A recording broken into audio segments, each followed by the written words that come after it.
Oi, tudo bem? Vamos para mais uma aula de religião? Hoje o assunto é um trabalho bem feito. Você já fez alguma coisa que ficou tão legal que você quis mostrar para todo mundo? É porque você sentiu satisfação de ter feito um trabalho bem feito. Eu imagino que é assim que Deus se sentiu ao fazer todas as coisas. Vamos pedir a presença dele nesse momento? Vamos orar. Querido bom Deus, esteja conosco agora na nossa aula, que nós possamos aprender, Senhor, sobre as maravilhas da criação. Obrigada por nos ter feito com tanto capricho. Obrigada pelo seu trabalho bem feito. Te pedimos, em nome de Jesus, sem merecimento. Amém. Eu te louvo, porque me fizeste de um modo especial e admirável. Esse é o verso que está em Salmo 139:14. Você já pensou no seu corpo? Como Deus fez cada detalhe de forma admirável? Pois é, nós somos feitos como obra-prima da criação. A obra-prima é a coisa mais importante que um autor faz. E de toda a natureza que é excelente, nosso corpo é o melhor. Vamos ver alguns detalhes? Olha lá, aqui tem um exemplo de um microscópio. Quem trabalha na área de ciências, biologia, medicina, tem que, durante seus estudos, se familiarizar com esse instrumento. Esse instrumento ele consegue ampliar as imagens. Aí nós temos algumas ampliações. Aí é uma planta de aquário, uma planta aquática, que chama elódia. Ela é muito comum nos aquários de água doce. E esse microscópio óptico, que no caso é de visão e luz, não usa nada de eletricidade, a não ser a fonte de luz, ele pode ampliar com várias vezes, no caso. Aqui nós temos 3 ampliações. A primeira ampliação, você pode ver que você vê os contornos das células pequenininhos. Cada pedacinho desse que está escuro em volta é como se fosse uma célula. No do meio, você pode ver aí uma que ampliou um pouco mais. E o terceira ampliação é maior ainda. Como é uma planta, essas partes que tem a coloração, a gente chama de cloroplastos. E a parte branquinha que está no contorno aí é a parede celular, porque as plantas têm parede celular. Então, o microscópio consegue ampliar para a gente ver características que a olho nu a gente não consegue entender. Sabe por que tem esse exemplo aí? Porque quando a gente vê as coisas só com o olhar normal, às vezes a gente não imagina quantas coisas tem dentro e como é complexo. É uma cadeia de características de complexidade. Isso é muito interessante. Podemos ver coisas bastante interessantes quando aumentamos, mesmo que o aumento não seja num instrumento como aquele, um microscópio. Aí você tem um exemplo de uma lupa. Você já usou uma lupa? A lupa aumenta poucas vezes. Às vezes é 10, às vezes é 20, dependendo da lupa. O microscópio pode aumentar 1000 vezes, 10.000 vezes, dependendo do microscópio. O óptico, ele aumenta em torno de 1000 vezes, 4000 vezes, amplitude maior. Mas uma lupa é bem menos. Mesmo assim, quando a gente observa com a lupa as coisas, a gente consegue ver detalhes que a olho nu a gente não enxerga. Deus age assim. Ele não cria coisas belas e perfeitas apenas a olho nu, não. Ele põe coisas características com detalhes muito pequenininhos. Por isso que a gente chama que a criação tem uma assinatura, uma digital, porque esses detalhes estão nas coisas pequenas como nas grandes também. Te apresento um protozoário. Sei que você já estudou que quando os cientistas organizaram os reinos da vida nos seres vivos, eles organizaram 5 tipos de reinos. Reino animal, daí tá o macaco, o cachorro, o gato, o cavalo e nós. Reino das plantas, que são todos os vegetais. Reino das moneras, que são as bactérias. Reino dos fungos, que é o reino fungi, estão os cogumelos, as micoses, e o reino dos protozoários. E esse daí é um exemplar. Esse é o Paramecium. Olha que gracinha! Ele aí está ampliado com um microscópio.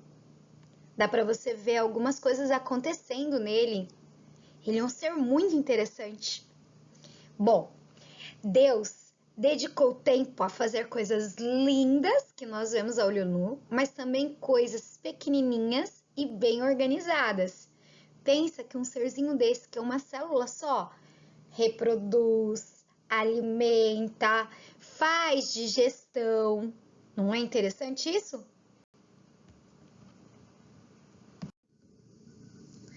Só um ser muito inteligente poderia ter criado tantos detalhes que os cientistas demoram tempo para entender e para aprender. Por exemplo, ser um excelente jogador de futebol é uma coisa que tem que ter muita dedicação, não é? Olha aí, um chapéu que esse jogador Dudu está fazendo. Eu não sei fazer isso. E você? Você é bom de futebol? Você é um exímio jogador de futebol? Um excelente jogador ou jogadora? E olha aí, uma artista fazendo um desenho, uma pintura, não é para qualquer um, não. Quando você tem tanto talento assim, você está acima da média. Ou um virtuoso pianista. Para ser um pianista, você tem que ter muita dedicação, muitas horas de estudo. E só estudo não basta, porque além da técnica que você tem que alcançar, você tem que ter talento. Porque você pode tocar muito bem, mas às vezes te falta, por exemplo, o ouvido. Você não tem habilidade de tirar as notas naturalmente, você só lê partitura. Ou o contrário, você tira muito bem de ouvido, mas também não tem tanta praticidade para ler as partituras.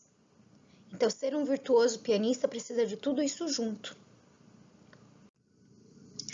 Quantos de vocês sabem cantar bem? Há coisas que eu não consigo fazer, mas cantar, às vezes eu até arrisco. Eu gosto de cantar, de ensaiar, mas sei que tem gente que tem um dom melhor do que o meu. Você percebe que Deus fez a gente diferente, com talentos e atividades que a gente gosta de fazer diferente um do outro? Quando Jesus fez o nosso mundo, ele planejou cada detalhe. E no final de cada dia da criação, ele falava: está bom.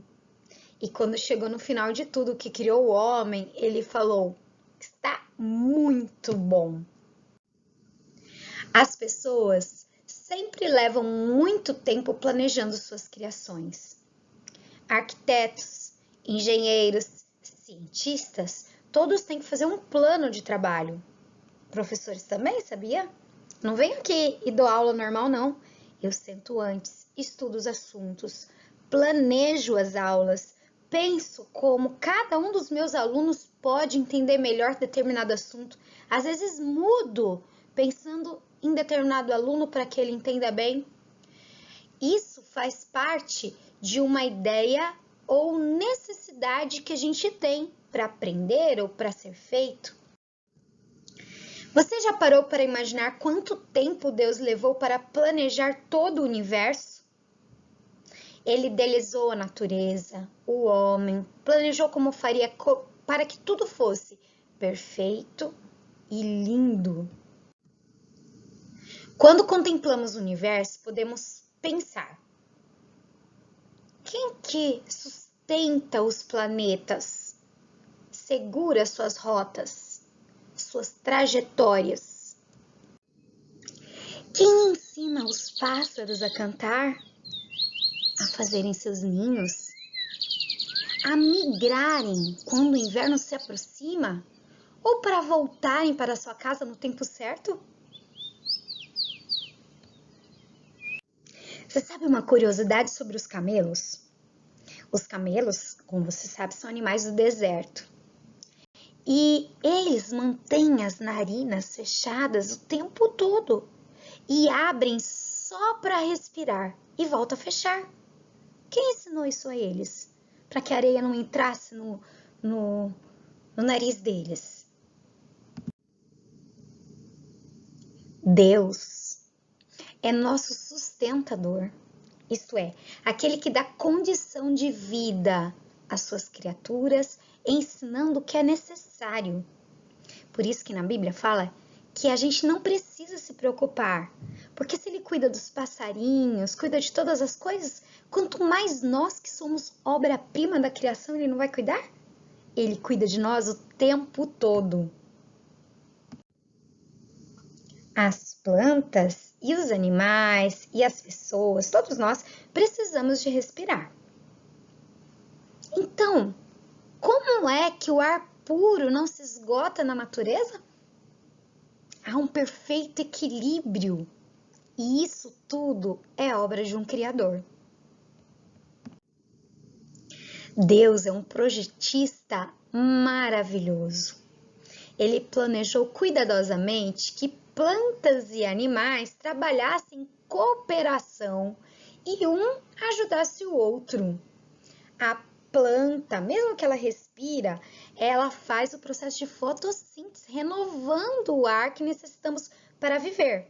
Mas olha só, a maior parte do oxigênio que está disponível para nós vem das algas, viu? Quantas são as tuas obras, Senhor? Fizeste todas elas com sabedoria. A terra está cheia de seres que criastes. Salmos 104, 24. Cantarei ao Senhor toda a minha vida, louvarei ao meu Deus enquanto eu viver. Salmo 104, 33. Você conhece essa plantinha aí? Eu conheço, brincava quando eu era criança. Ela chama dormideira. Em alguns lugares tem outros nomes. Mas ela, quando a gente toca nela, ela se protege fechando as suas folhinhas. Olha lá. Muito legal, né? Senhor, tu me sondas e me conheces. Sabe quando me sento e quando me levanto. De longe percebes os meus pensamentos. Sabes muito bem quando trabalho e quando descanso. Todos os meus caminhos te são bem conhecidos. Antes mesmo que a palavra me chegue à língua, tu já conheces inteiramente, Senhor. Tu me cercas por trás e pela frente e põe a tua mão sobre mim. Tal conhecimento é maravilhoso demais, está além do meu alcance. É tão elevado que não posso atingir. Para onde poderei eu escapar do teu espírito? Para onde poderei fugir da tua presença? Se eu subir aos céus, lá estás. Se eu fizer a minha cama na sepultura, também lá estás. Se eu subir com as asas da alvorada e morar na extremidade do mar, mesmo ali, a tua mão direita me guiará e me susterá.